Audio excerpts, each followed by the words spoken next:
एक महीने बाद रिटायर होने वाला है और वहां पे सिविलियन रिप्रेजेंटेटिव को नहीं बुलाया गया, एक मिलिट्री हेड को बुला के उसको यहाँ पे 8 दिन रखा गया वॉशिंगटन डीसी में। और जो कई मीटिंग्स उनकी हुई हैं बिलखसूस पेंटागन में और वेंडी शर्मन के साथ, ये भी मुख्तलिफ किस्म के सिग्नल जा रहे हैं पूरी दुनिया को।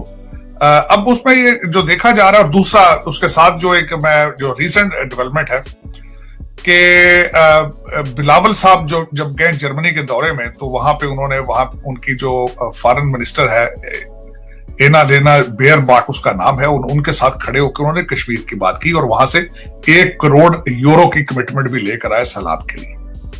इस पे भी चीजें 2-4 जमा करें तो नजर आ रहा है कि Europe is not happy with India as well, America is not happy with India as well. The signal जा रहे हैं क्योंकि वो तेल लेते रहे हैं रशिया से, और उसके बाद वीटो करते रहे, न्यूट्रल हो गए थे वोटिंग में भी रशिया की यूनाइटेड नेशंस में, और उसके बाद वो सपोर्ट भी करते रहे यूक्रेन को। तो ये सारी चीजों को अगर इकट्ठा किया जाए तो इस वक्त ये आपकी बिल्कुल बात ठीक होगी। और मैं एक और बात का रेफरेंस दूंगा कि डॉक्टर जयशंकर साहब ने एक प्रेस कॉन्फ्रेंस के अंदर बिल्कुल दो टोक जवाब दिया था अमेरिका को कि हम अपना नेशनल इंटरेस्ट पहले देखेंगे, तेल हमने इसलिए ले रहे हैं कि आपका यूरोप भी तो ले रहा है तेल रशिया से, तो व्हाई नॉट वी, हम भी अपनी कौम के लिए सस्ता तेल 25% डिस्काउंट पे ले रहे थे। तो उन सारी चीजों का अभी रिजल्ट निकल रहा है कि वो कहा जा रहा है कि इफ आप ये करेंगे तो हम इस तरह करेंगे। एक तो ये सिनेरियो है रशिया का तेल लेना, यूक्रेन का।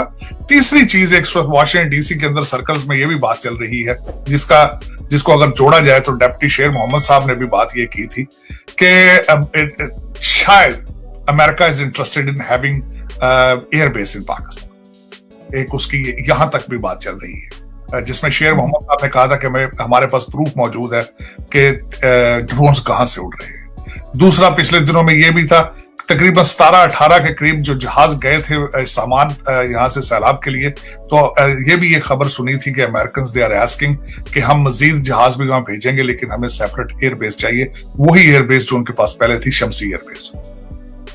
तो ये भी वॉशिंगटन डीसी में एक स्पेकुलेशंस की जा रही हैं क्योंकि उसमें अफगानिस्तान में उनका कंसर्न बढ़ता जा रहा है। जिस तरह हम पहले बात कर रहे थे कि टीटीपी इज गेटिंग एक्टिव, और उसमें जो तालिबान के कंट्रोल से आईसिस के जो है उनके कंट्रोल से बाहर होती जा रही है।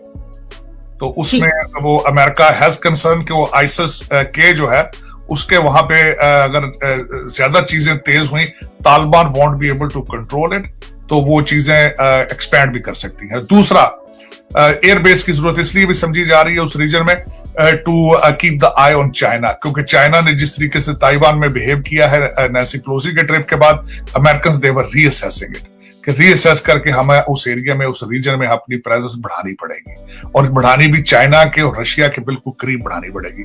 तो इस तरह की भी स्पेकुलेशन हो रही है जिसकी वजह से India is upset, India is in a panic. उनको पैनिक होना भी चाहिए क्योंकि उनकी एक लॉन्ग अंडरस्टैंडिंग थी इंडो पैसिफिक के हवाले से, क्वाड के हवाले से, और वो समझते थे कि उन्होंने बावर करा दिया था अमेरिकन को कि we are the better partner in the South Asia, we can protect your interest. लेकिन जहां देखा जाए, मैं अगर अगर भारत की फॉरेन पॉलिसी माजी में देखी जाए तो वो एक कॉन्फ्लिक्ट्स में जाके न्यूट्रल हो जाता है। वो बिल्कुल किसी का पार्टनर नहीं बनता, अपनी मर्जी करते हैं, एयर बेसिस वगैरह नहीं देते। वो इस तरह माजी में देखा है कि जब डेजर्ट स्टॉर्म थी तो तब भी उन्होंने सिर्फ रिफ्यूलिंग कुछ दिनों के लिए इजाजत दी थी, लेकिन एयर बेस वगैरह इस तरह की चीजें भारत नहीं करता। वो अपना न्यूट्रल चीजों को ज्यादा प्रेफर करते हैं और उसी पे वो ज्यादा स्टिक करते हैं। तो मेरे ख्याल में शायद अमेरिकन में भी they were looking at the history of India and they probably have seen के Pakistani airbase might be more lucrative or more better in the middle of China and Russia. Hello everyone, हमारे channel पे आप सबका स्वागत है। अगर आपने अभी तक हमारे चैनल को सब्सक्राइब नहीं किया है, जल्दी से कर दीजिए।